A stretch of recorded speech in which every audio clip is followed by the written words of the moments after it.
On the morning of February 24th, these fears materialized. Russia's President Vladimir Putin effectively declared war on Ukraine and authorized the Russian military to invade the country. Explosions erupted across the nation. Just prior to this declaration, the Russian army had amassed approximately 200,000 soldiers, alongside tanks, artillery, equipment, and field hospitals, along the border and inside Belarus near Ukraine's borders. For perspective, this force nearly matched the size of the entire Ukrainian military and mirrors the troop levels the United States deployed during its invasion of Iraq in 2003, a force sufficient for a formidable invasion. Additionally, the Russian government has formally recognized the independence of two breakaway states within Ukraine, Donetsk and Luhansk, and has deployed Russian troops to both regions. With the existing Russian military presence in Crimea, Ukraine finds itself effectively encircled by the Russian forces. With war now underway, the potential looms for the largest conflicts Europe has witnessed since the Second World War. The pressing question on everyone's mind is, what are Vladimir Putin and Russia aiming to achieve with Ukraine? The answer, naturally, is intricate. The origins of Putin's current goals can be traced back over 3 decades to the early 1990s, when the Soviet Union collapsed. For centuries preceding this event, whether as part of the Soviet Union or the Russian Empire, Russia, Ukraine, Belarus, and other modern nations shared deep historical ties, with populations migrating freely across generations. These nations were united under a powerful global superpower. However, everything changed in late 1991, when the vast empire that had endured in various forms for centuries disintegrated, leaving behind 15 newly independent republics. Today, the largest of these, Russia, has only half the population of the former Soviet Union and an economy just slightly larger than Spain's. A nation that ceased to be a major power in 18th century with only a third of Russia's population. Meanwhile, the vast territories once under Moscow's central authority have steadily diminished ever since. During the Cold War, Europe was divided between two competing military alliances: the North Atlantic Treaty Organization, NATO, in the West, and the Warsaw Pact in the East. Although Moscow did not directly govern the countries of the Warsaw Pact, they effectively functioned as satellite states under Moscow's sway. From Moscow's perspective, these states provided a substantial buffer against potential NATO military incursions, stretching from the Netherlands in the west to the Ural Mountains in the east. This region features a geographic expanse known as the North European Plain, notable for its flat terrain. Resembling a funnel, the North European Plain narrows in northern Germany, but broadens significantly toward the Ural Mountains. As the plain extends eastward, defending its entire length becomes increasingly challenging. Therefore, from Moscow's perspective, regardless of the era or ideology, it is vital to extend control westward across as much of this open plain as possible to mitigate defensive vulnerabilities in the event of conflict with the West. During the Cold War, Moscow's control over the North European Plain was at its peak, exerting either directly or indirectly from the Urals through East Germany. The border part of the geographical funnel fell firmly within Moscow's sphere, with Austria and Finland remaining neutral, and Yugoslavia as a non-aligned communist state. Potential NATO threats were positioned across the Sudeten Mountains, the Black Sea, and a narrow front across central Germany and the North European Plain, positions that were highly defensible. Any NATO incursion into the Soviet sphere from the west across these geographic fronts would have been exceptionally challenging. However, in the 3 decades since 1991, the situation has shifted dramatically. Against Moscow's interests, today, former Warsaw Pact nations like East Germany, Poland, Czechoslovakia, Hungary, Romania, and Bulgaria are all NATO members, as are former Soviet republics Lithuania, Latvia, and Estonia. This development has pushed NATO's front lines significantly eastward across the wider expanse of the North European plain, dividing Russian territory between the mainland and the Kaliningrad exclave via the Suwalki Gap. From the Kremlin's perspective in Moscow, if there is a belief that NATO is or could become a hostile military alliance, this situation understandably appears dire, although not yet irretrievable. In the years following the Soviet Union dissolution, several newly independent republics formed their own military alliance called the Collective Security Treaty Organization, CSTO, which includes Russia, Belarus, and Armenia, but excludes Ukraine, a neutral buffer zone situated between NATO in the west and the CSTO in the east. Within this strategic context, it becomes clear what Ukraine remains and will become to be a core geographic interest for Moscow. Should Ukraine fall within Moscow's sphere of influence, it would extend the CSTO's defensive perimeter and Moscow's control to the Carpathian Mountains in the southwest, thereby limiting exposure across the North European plain to just the eastern border of Poland. While the Baltic states are also located across the plain, CSTO forces could swiftly encircle them by advancing through the narrow Suwalki Gap between Kaliningrad and Belarus, isolating them from NATO and reducing their strategic threat. Conversely, if Ukraine were to join NATO, it would extend the alliance's front lines well behind the Carpathian Mountains, establishing a new defensible line stretching nearly 2,300 kilometers across the expansive North European plain, which is flat and challenging to defend. This new front would be only 300 kilometers from Volgograd, a breach where would sever the entire Volga River, disrupting Russia's crucial oil and gas supplies from the Caspian Sea region to the rest of the country, akin to the peril faced during the Second World War when the city was known as Stalingrad. Additionally, Belarus, a loyal CSTO member, often seen as an extension of Moscow, would become an isolated salient protruding deeply into NATO territory, bordered on three sides by NATO. Therefore, Ukraine's alignment with Moscow, or at least its neutrality, is crucial for CSTO and Russia's defense, especially considering NATO as a potential hostile entity now or in the future. Yet, this strategy concludes only scratches the surface of what Russia and Putin seek from Ukraine. Their primary interest lies in energy resources. Despite Russia's economy being only marginally larger than Spain's, its global influence hinges especially on energy, particularly oil and gas.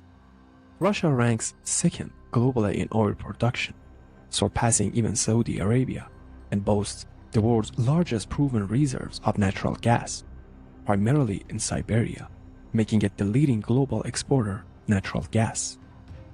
The revenues derives from these exports from the bedrock of modern Russia's statehood and power. Gas sales alone contribute up to 50% of the Russia's government budget and approximately 30% of its GDP. These revenues have funded military initiatives, debt repayments, financial reserves, and Russia's re-emergibles as a global power. In essence, Russia functions as a petrostate, similar to Saudi Arabia or Iran, uniquely positioned within Europe, at least for now. Despite these considerable natural advantages, they also entail significant geographical constraints from Moscow's perspective. Much of Russia's gas is supplied to energy-hungry customers in the European Union, with Russia alone meeting 30% of the EU's gas requirements. Notably, Germany, the world's fourth largest economy, imports nearly half of its natural gas from Russia. This extensive network of pipelines delivering gas to Europe is critical for both Russia's economic stability and Europe's energy security, particularly during the winter season. Therefore, both sides are interdependent. Any disruption in this energy trade, especially through Ukraine, could have catastrophic consequences for Moscow. Hence, Ukraine remains the most probable location for such disruptions in the future, prompting Moscow's intense strategic focus on the region. During the Soviet era, when Russia and Ukraine were part of the unified country, pipelines were laid across Ukraine as crucial conduits, transporting gas directly from Siberian sources to European clients. However, following the collapse of USSR, Ukraine gained independence and began demanding billions of dollars annually from Russia in transit fees to continue using its territory as a gas transit route to Europe. Russia had no choice but to comply because viable pipeline alternatives were not yet available. As recently as 2005, 80% of Russia's gas exports to Europe still flow through pipelines across Ukraine. Over subsequent decades, Russia has endeavored to reduce this dependency by constructing several new pipelines. These pipelines bypass Ukraine entirely, including Yamal Europe through Belarus, Nord Stream 1 and 2 beneath the Baltic Sea, directly linking Russia to Germany, its largest single customer. Additionally, there are South Stream, Blue Stream, and Turk Stream pipelines beneath the Black Sea. Russia aims to completely seize all gas exports through Ukraine by 2024, thereby saving billions of dollars in transit fees. However, recent developments in Ukraine have raised more significant concerns from Moscow's perspective. Of particular concern was the discovery in early 2012 that Ukraine's exclusive economic zone in the Black Sea may contain over 2 trillion cubic meters of natural gas, primarily concentrated around the Crimean Peninsula. Technological advancement in the early 2010s enabled the successful extraction of natural gas and oil from the shale formations, potentially positioning Ukraine as a significant player in global energy markets. Reserves were found around Donetsk and Kharkiv at the east and near the Carpathian Mountains in the west. By 2012, Ukraine appeared to possess the world's 14th largest natural gas reserves, ranking just behind Australia and Iraq. However, lacking substantial financial resources, technology, and equipment, Ukraine was unable to exploit these resources on a large scale. The situation shifted when the Ukrainian government granted exploration and drilling rights to companies like Shell and Exxon. This decision raised the possibility that within a few years, Western companies could make Ukraine Europe's second largest producer of oil and gas. Such a development would not only directly challenge Russia's gas exports to the European Union, posing a significant threat to Russia's government's budget and GDP, but also pave the way for Ukraine's eventual accession to the European Union and NATO. Essentially, this lies at the heart of the entire situation. When these discoveries first came to light in 2012, Ukraine was under the leadership of Viktor Yanukovych, a pro-Russian figure closely aligned with Moscow's interests. As long as he remained in power, these discoveries did not pose a direct threat to Russia. However, in February 2014, this government was overthrown during a pro-EU and pro-Western revolution in Kiev. Moscow swiftly seized the opportunity to intervene in Ukraine, annexing the Crimean Peninsula based on historical claims and the protection of ethnic Russians. By annexing Crimea, Russia gained direct control over 2/3 of Ukraine's coastline and, consequently, the majority of Ukraine's maritime exclusive economy zone. Most critically, Russia secured control over an estimated 80% of Ukraine's potential offshore oil and gas reserves. Additionally, the Russians seized the billions of dollars worth of drilling equipment and other assets on the peninsula, severely hindering Ukraine's ability to challenge Russia's dominance in European gas markets. From Ukraine's perspective, the region's richest in shale gas are situated near major conflict zones encountered and financed by Moscow, such as the Donetsk and Luhansk rebellions and the breakaway republic of Transnistria and Moldova. In many assessments, this is not a coincidence. Consequently, both Shell and Exxon withdrew from all their projects in Ukraine. Shortly thereafter, their agreement with the Ukrainian government were terminated, leaving Ukraine unable to tap into these resources and challenges Russia's control of Crimea. From Putin's perspective, these actions were crucial to preventing Western-allied Ukraine from exporting substantial gas supplies to Europe, which would threaten his regime's primary source of wealth and power. Fragmenting Ukraine was essential to protect himself and other entrenched oligarchs. Under Putin, Russia cannot return Crimea to Ukraine because doing so would mean forfeiting the entire exclusive economic zone and its gas resources, as well as the strategic port city of Sevastopol. Sevastopol is one of the few year-round ice-free ports crucial for the Russian Navy operations in the Black Sea and Mediterranean. Returning Crimea to Ukraine and allowing Ukraine to join NATO would reintroduce the threat to Russia's main revenue source, potentially resulting in a permanent loss of its most geopolitical valuable port. However, Ukraine has wielded its leverage effectively. Geographically, Crimea is almost an island, connected to the mainland by narrow land bridges, covered with dry, arid steppes and saline marshes, with limited freshwater resources for human use or agriculture. Before the Russian annexation in 2014, approximately 80% of Crimea's freshwater supply came from a Soviet-era canal that diverted water from the Dnieper River. Following the annexation, Ukraine stopped supplying water through the canal, obstructing its flow with cement at the remaining border to the north. As a consequence, Crimea has experienced continuous decline, enduring a series of setbacks as it returns to its arid, dry steppes. Modern climate change exacerbates the situation. 2020 marked Crimea's driest year in the last 150 years of recorded history. Consequently, the Russian government struggles to maintain its control. Simferopol, the capital city, manages to reservoir that is less than 7% full, necessitating water rationing. Despite Russia's construction of a nearly $4 billion bridge across the Kerch Strait, linking Crimea to the mainland, importing water remains problematic, significantly complicating life for over 2 million residents. Annually, the Russian government expends billions to sustain Crimea financially, primarily due to Ukraine's closure of the canal, with no sign of Ukraine reopening it. Therefore, the ongoing crisis in Ukraine can also be understood through the lens of climate and water disputes. This remains one of the principal reasons behind Russia's current actions. Volodymyr Zelensky, Ukraine's current president, has constantly emphasized that Ukraine's primary goal is the return of the Crimean Peninsula from Russia. Currently, Ukraine lacks the capacity to challenge Russia's far superior and capable military. However, if Ukraine were to join NATO in the future in a conflict over Crimea or the eastern, separatist-held regions were to erupt, the dynamic could change significantly.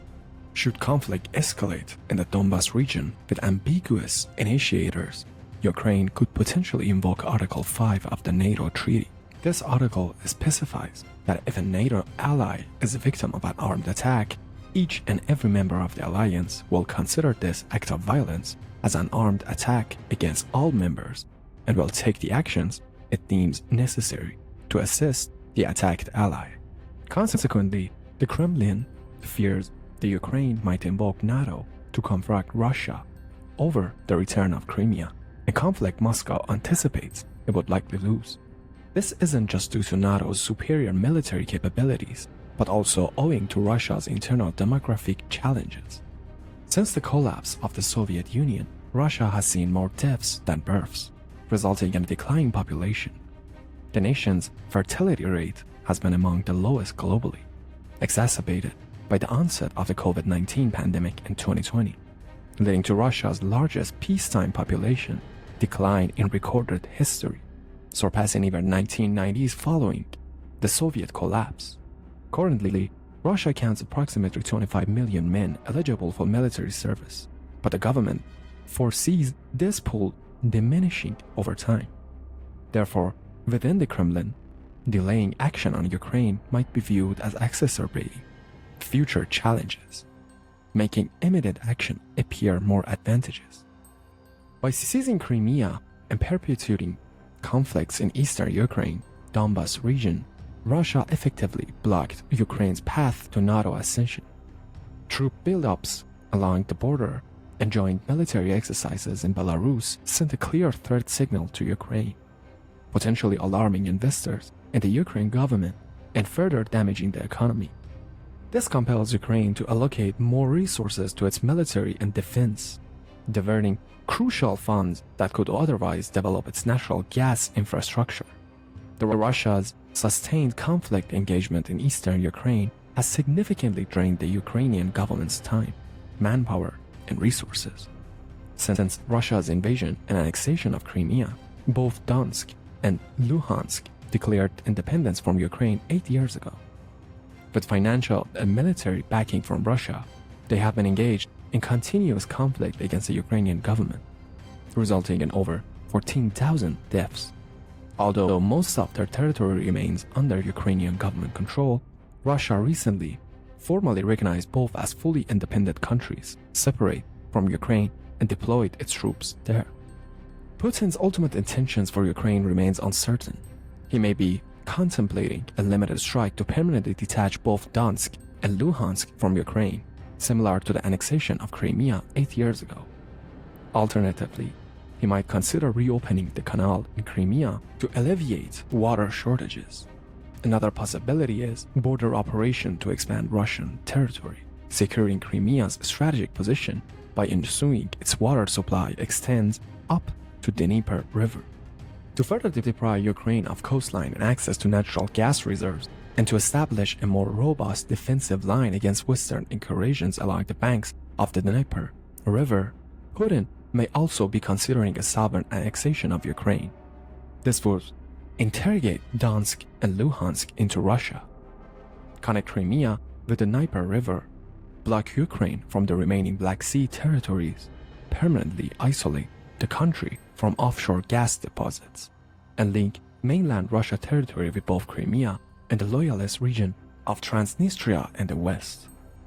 Alternatively, he could be planning a full-scale assault to gain control over the entire country, ensuring that Russia and CSTO's defensive lines against NATO are pushed further back towards the narrower opening of the North European plain, between the Carpathian Mountains and the Baltic Sea, along Poland's border. This strategy would prevent Ukraine from being used against Russia and prevent Belarus from becoming an indefensible salient. From there, Russia's provocations into Moldova are highly likely, given its status as another former Soviet state outside NATO, and hosting the pro-Russian breakaway state of Transnistria, which Russia is poised to formally recognize. This aligns with Putin's persistent goal of resurrecting the Soviet and Russian empire for the 21st century. With Putin's decisions to invade now finalized, the situation is rapidly evolving, but his demands are clear-cut. He insists that the West agree to three main conditions. Firstly, that Ukraine never joins NATO. Secondly, that NATO and the United States withdraw all armed forces from Eastern Europe back to NATO's boundaries as of 1997, effectively abandoning Poland and Baltic states and much of Eastern Europe. And thirdly, that NATO and America commit to freezing the current NATO alliance without any future expansion of new members, and agree not to conduct military exercises in Ukraine, Eastern Europe, or the Caucasus without prior Russian consent. Naturally, the West and NATO would never agree to these terms, and Putin must be aware of this. However, considering geographic security, the economics of oil and gas, the changing climate, the water shortages in Crimea, and Russia's sensitive internal demographic crisis, it becomes evident that Russia's primary concerns are regarding Ukraine. Only time will reveal how Russia and Vladimir Putin will address these concerns. But by examining Putin's actions during previous crises, we can reasonably predict his future steps. The recognition of Donetsk and Luhansk as independent states and the deployment of Russia's troops into both regions before launching a full-scale invasion across the entire country mirror Russia's action against Georgia in 2008, 16 years ago. During that period, the Russian military invaded Georgia, marking the first European war of 21st century. Russia recognized Abkhazia and South Ossetia, two pro-Russia breakaway regions within Georgia, as independent countries. Using the pretext of Georgian occupation of both, Russia deployed troops into both regions and launched a full-scale invasion across the rest of Georgia by land, sea, and air. In the instance 12-day conflict that followed, Russian forces occupied Abkhazia and South Ossetia, solidified their de facto independence, and effectively fractured the country, displacing nearly 200,000 people and prompting Georgia to sever all diplomatic ties with Russia. Ultimately, it was a decisive victory for Russia and Vladimir Putin, preventing Georgia from joining NATO at a time when NATO and the West were preoccupied with challenges in Iraq and Afghanistan, resulting in minimal international attention and condemnation. Less than 6 years later, Putin would employ similar tactics in Crimea and the Donbass.